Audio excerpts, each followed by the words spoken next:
Hello everyone, I'm Kiki and welcome to my channel. Today I'm going to be working with clay again. I'm going to be attempting to do a little dragon with a little nest of little eggs. So lots of little things. In all, I plan to not have it be too much bigger than maybe that big around altogether, with including the nest, which I'll also have to make. But yeah, that's what I'm going to attempt today, and I hope you will enjoy whatever process I decide to take, as clay is not one of the mediums I'm used to using. So let's get into it.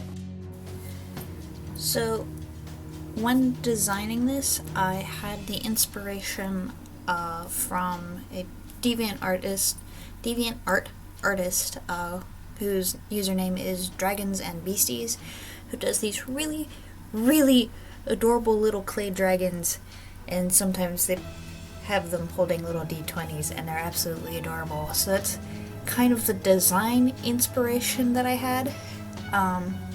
But then I've also been watching... I need to learn to breathe. Sorry. I've also been watching Ace of Clay, who I've discovered in the past, 6-7 months. And been learning a lot by watching his channel, as well as a few other little random clay videos here and there from other people, but mainly just Ace of Clay. And I've learned some techniques and stuff like that, and I was like, okay, I want to give this a try.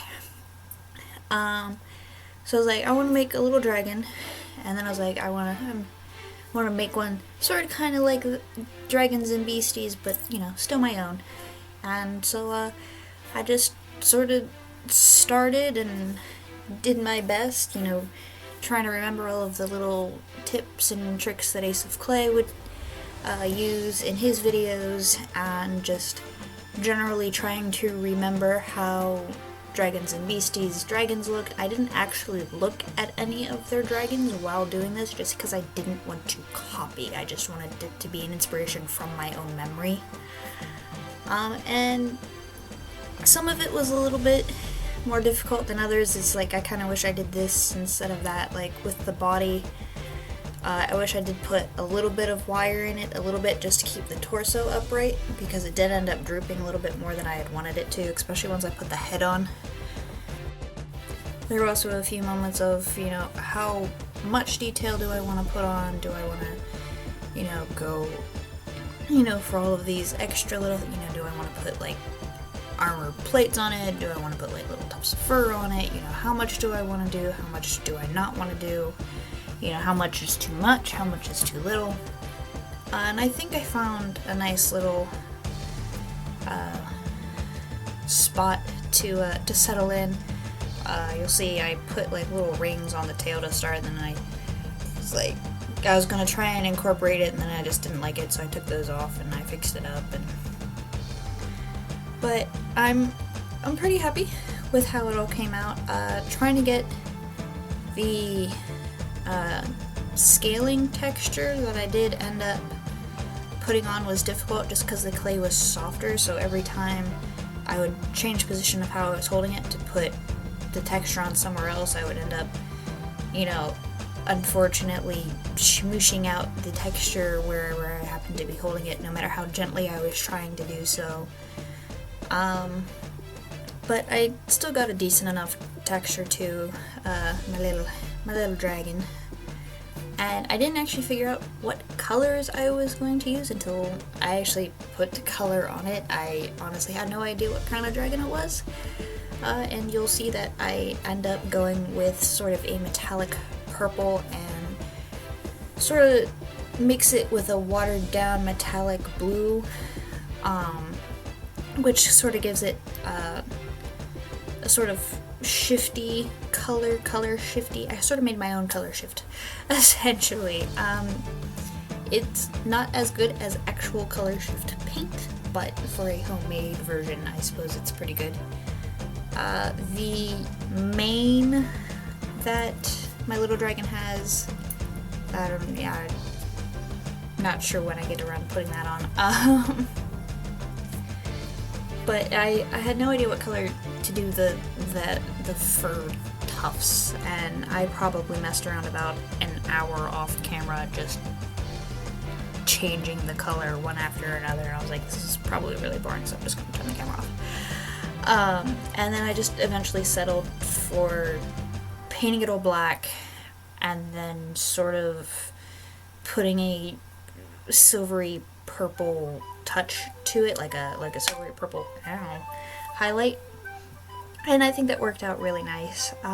With the spine, I couldn't decide whether I wanted it to be dark or I wanted it to be silver. I ended up going dark. My biggest sadness, there's a word I don't know what it is that I don't have any matte sealer. I only have gloss sealer. So my little nest, which is meant to be compacted dirt and rock, looks wet because of the gloss rather than like earth and rock. Like, I loved how it looked when it didn't have the seal on it, but I knew if I didn't put the sealer on it, all the paint would get scratched off, and then I'd have to do it all over again, and it would have made me sad. So I put the sealer on it. I'm gonna try to find a matte sealer and see if I can go over it, and if that'll tone it down and make it look more like dry. But yeah, overall, I'm really happy with how it came out, and there were times where I sort of forgot to turn the camera on because I didn't realize it stopped recording. So I do apologize for that. I think one of those times happened while I was doing the head, unfortunately. But yeah, I've been learning a lot from watching the Ace of Clay, and I hope to, in the future, once I get better clay tools, because the ones I got for like $3, and several of them actually broke while I was working on this. So until I get new tools, I won't be doing any more clay, but once I do get new tools, I plan on trying something a little bit bigger and a little bit more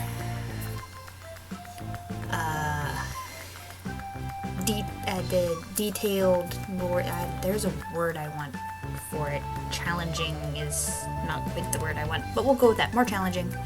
A little bit more than what this is, even though this for me is a step out of what I've done before. I did try to make sure I detailed it, and I made it as best as I could, and I'm very happy with the result and glad that I did it. And I say and a lot. I am so sorry. I'll let you finish watching.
she's all done. Look at her and her little eggs in her little nest. She's so cute. But I'm really happy with how she turned out, and the nest as well. I unfortunately didn't have any matte sealer for the paint for the nest, so it looks very wet, unfortunately. I liked the dry look of the paint by itself, but I knew if I didn't seal it, the paint would get scratched off, which I didn't want because that would be annoying. But yeah, I had a lot of fun with this. I probably won't be doing any more clay stuff until I get better tools, because